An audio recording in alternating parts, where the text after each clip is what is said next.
Welcome to Washington in Focus Daily. It is Tuesday, May 5th, 2026. I'm Carlene Johnson, the Center Square's state government reporter. And in today's episode of Washington in Focus Daily, the King County Council is today taking a major vote to potentially dismantle the King County Regional Homelessness Authority. Why? Well, the agency is missing millions of dollars. A recent audit also found that potentially some of the executives could be some fraud involved or certainly some questionable spending of millions of taxpayer dollars. This could be a unanimous vote by day's end with the King County Council, and which is significant because it is a Democrat majority, of course, on the King County Council, and many of those members have for years defended the King County Regional Homelessness Authority, even as their numbers and their projected expectations for results have not been met year after year. This is a significant vote, and I was able to have a conversation today, a video conversation with King County Council member Stephanie Fain, who introduced the legislation to potentially dismantle the agency after the recent audit. So we'll bring that to you, an exclusive offering today on the Washington in Focus Tuesday episode. And then former Attorney General Rob McKenna, who is a party and a part of the lawsuit moving forward for the recently signed income tax, weighs in on yesterday's state Supreme Court decision. On Monday, SCO denied a repeal from Let's Go Washington to hopefully bring a referendum to the voters for the income tax and let voters weigh in. Not able to do that because of a necessity clause that was attached to the bill. Well, on Monday, that was rejected. So, former AG Rob McKenna is going to weigh in on what he thinks about that and some very specific language in that ruling that came out Monday that he thinks is probably to the benefit of those moving forward with the lawsuit against the income tax. So, a lot there to unpack in today's episode. So, let's dive in. Now, with millions of taxpayer dollars intended to address homelessness unaccounted for by the King County Regional Homelessness Authority, the King County Council has today brought up a vote. And at the time that we're bringing you this recording, they are right now making that vote. But the expectation, based on what I've been told by a member of the council who introduced legislation to potentially disband KCRHA, the expectation was this vote might be unanimous. Even if it's not unanimous, it is likely this will be supported today by the majority of the King County Council. And this comes after a recent audit found the agency tasked with addressing homelessness countywide had a $44.7 million deficit and was unable to account for about $13 million in taxpayer funds. Now, as reported recently by the Center Square, the audit also put KCRHA's executive Kelly Kinninson in the spotlight because she has distanced herself from this review that's been going on. There have been multiple meetings in recent months, and in many of those instances, she's not there. She's been a no-show, even as the audit was saying, what's going on with all this money? How are you spending it? You're under the spotlight. Seems that she should have been there to answer. And in many cases, she was absent. So she is under intense scrutiny for these twice weekly meetings that have been going on in recent months leading up to the results that came forward. Now, while the auditor and the audit did not find specific proof of fraud, there was, according to this audit, missing funds that were used to provide services to the homeless. So, what has happened with the missing money? Where is that going to show up? The scrutiny continues at this point, even as the King County Council moves to potentially today disband the King County Regional Homeless Authority. So today I spoke with King County Council member Stephanie Fain just ahead of the vote by the council, and she is in fact the council member who introduced legislation. She's a Democrat, but she said we couldn't ignore the findings of this recent audit. We had to move forward and make some changes. And even though she's a new council member, just took her position voted in last November, took her position in January. She said she has been watching some of the concerning findings with the King County Regional Homeless Authority in recent years. Well, I sponsored the legislation to take a kind of good governance approach to the proposed motions. So Councilmember Dombowski submitted a motion last week proposing to do a vote on shutting down KCRHA. And I am working with Councilmember Barone on proposing a step one to that process, which is to kind of take a measured approach and make sure that we're getting all of the information we need to decide whether or not KCRHA should continue, if it should continue in the same format, or simply be shut down. The findings of the audit were incredibly serious and alarming. And as a new KCRHA board member in January, it has been pretty shocking. That being said, we still need to do this in a reasonable way so that we're ensuring continuity of services and making sure that we are looking ahead at if KCRHA doesn't work, what is going to be best for both the people receiving the services and the people providing the services, and then, of course, all of us taxpayers paying into the system. So in our conversation earlier today, I kind of pressed Councilmember Fain to say, hey, wait a minute, taxpayers are looking for accountability, whether there's fraud or just there's been an abuse of some of the funds. We're talking hundreds of millions of dollars in recent years for an agency tasked with addressing homelessness, while in fact, the numbers have only gotten worse countywide. And so she said, I agree with you. Taxpayers deserve some accountability here. This is just the straw that broke the camel's back. It is just this last piece of frustration and also with some real concern around what are we doing truly to move the needle on providing homelessness services. And so I completely understand the frustration.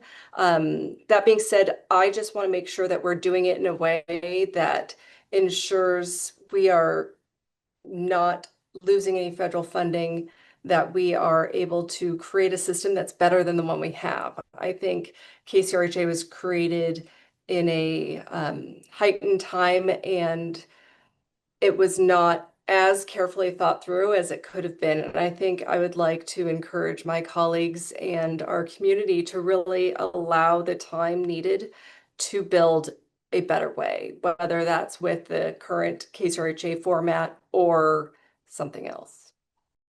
There have been some members of the Seattle City Council who are also calling for the potential dismantling of KCRHA, including Councilmember Bob Kettle, who chairs or serves rather as chair of the Public Safety Committee. This is what he said recently after that audit.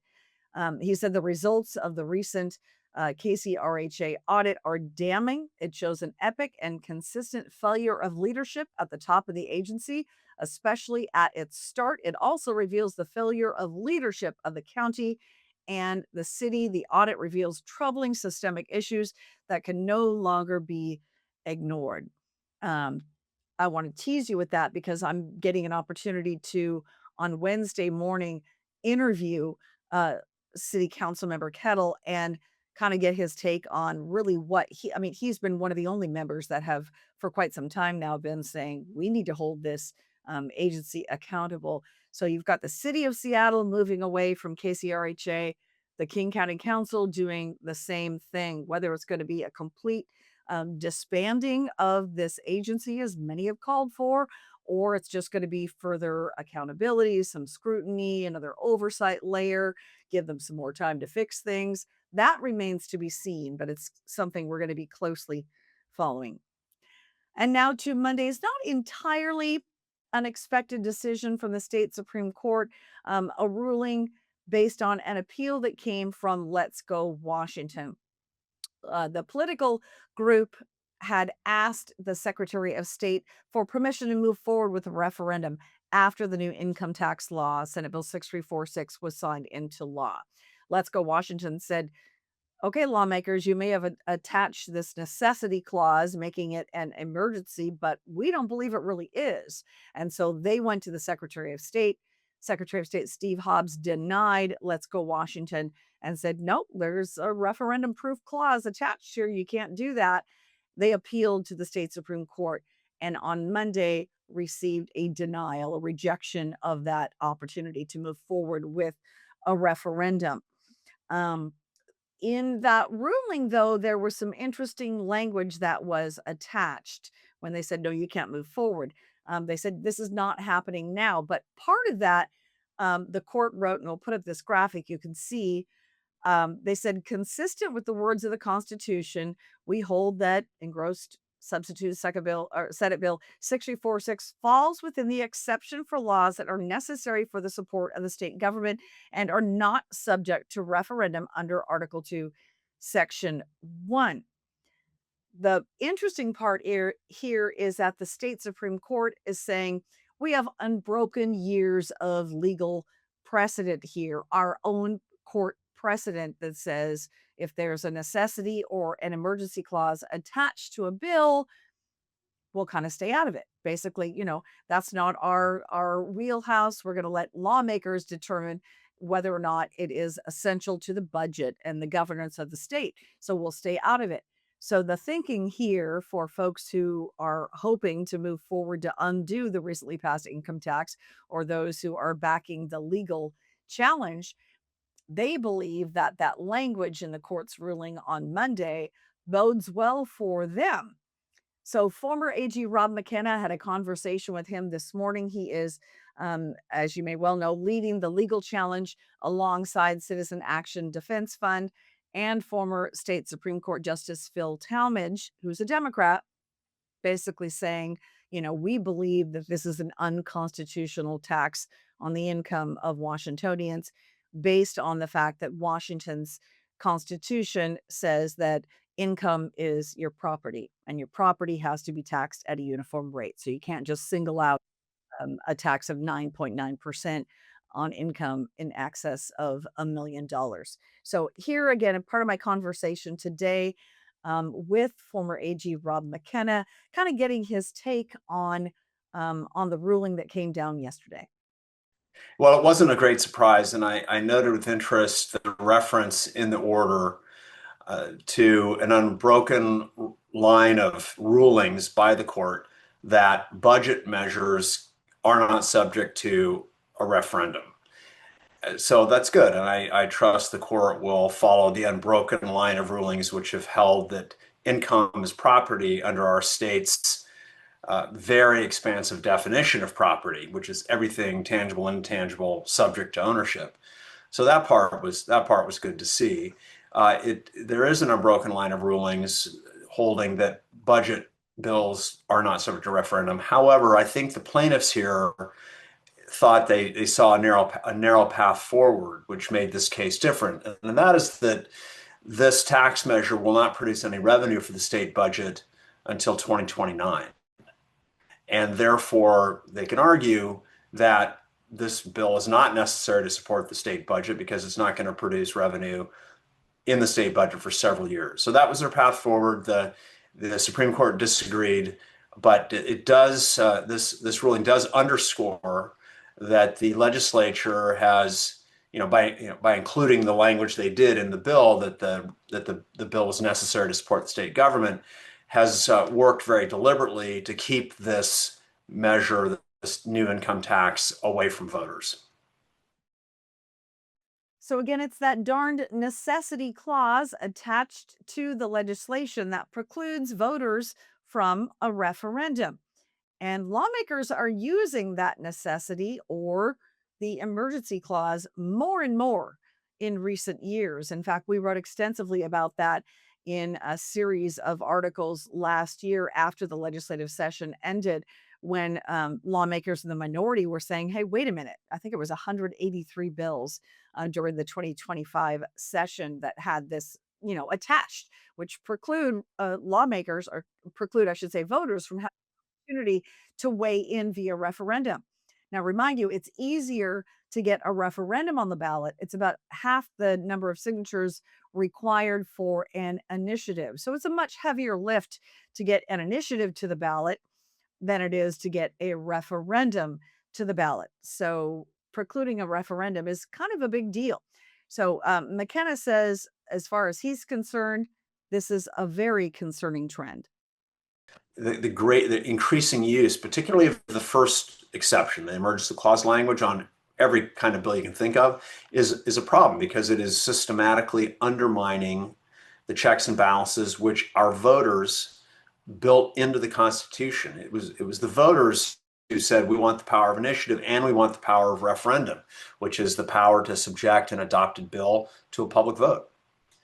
And when they make wider and wider use of the emergency clause in particular, it systematically undermines voters' power to act as the legislature themselves and take a vote on the bill. And that's, I think, extremely unfortunate. There have also been other bills proposed that would also narrow and limit the, if they're adopted, narrow and limit the use of initiative and referenda. So this is a great concern. It is undermining the very system that our voters put in place many years ago.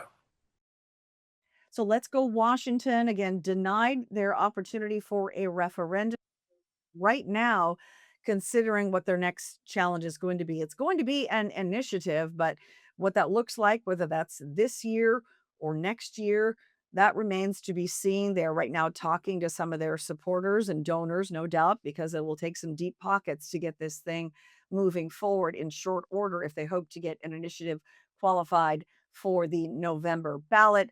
Of course, Let's Go Washington already has, a lot of attention that needs to be paid to their two other initiatives that are already qualified for the ballot this year. That is the initiative to restore parental rights and the initiative to protect girls' sports and keep boys out of girls' sports and girls' locker rooms and bathrooms. So they have a lot going on already between now and the November ballot. It is exactly 6 months from now until that happens, a very short period of time. So we're going to be all over that and let you know as soon as we hear any decision from Let's Go Washington on how they're going to proceed forward with the initiative campaign.